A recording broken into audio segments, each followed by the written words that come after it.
ओम श्री जगदम्बिकायै नमः। आदरणीय भक्तजनों, सादर प्रणाम। हम आज आपको श्रीमद् देवी भागवत महापुराण में से 12 अवतार की कथा सुनाएंगे। श्री गणेशाय नमः, श्री सरस्वत्यै नमः, श्री सद्गुरुदेवाय नमः। भक्तजनों, भागवत में आपने कई बार 12 भगवान के अवतार की कथा सुनी होगी। अब हम देवी भागवत में व्यास जी के अनुसार 12 अवतार की कथा को सुनेंगे।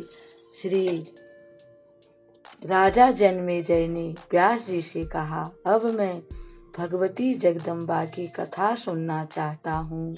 व्यास जी बोले, राजन सुनो, मैं भगवती जगदम्बा की पूजा का वर्णन करता हूँ, जिसे करने या सुनने मात्र से ही व्यक्ति का कल्याण हो सकता है। व्यक्ति परम सुख और शांति प्राप्त कर सकता है। ब्रह्मा जी के पुत्र स्वयंभू मनु कहलाते हैं।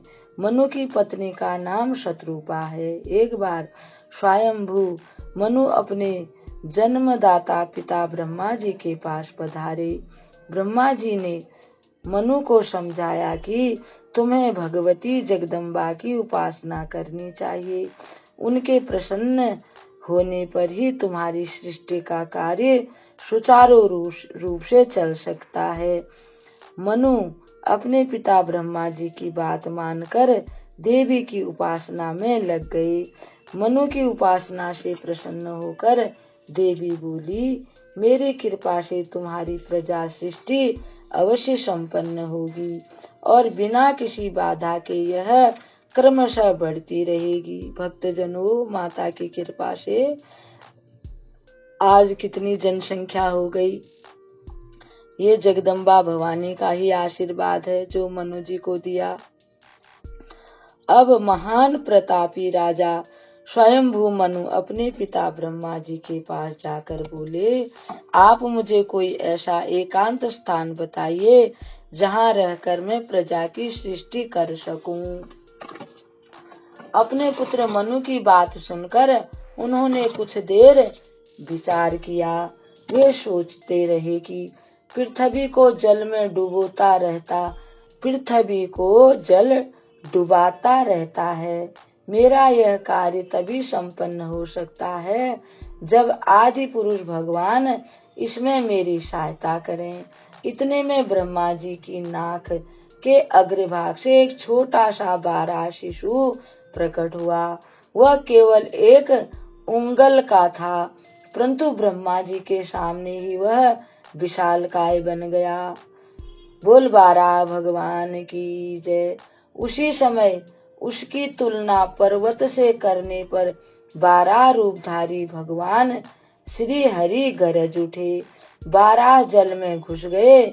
जलचर जीवों को इधर उधर हटाते हुए वे गहरे जल में चले गए।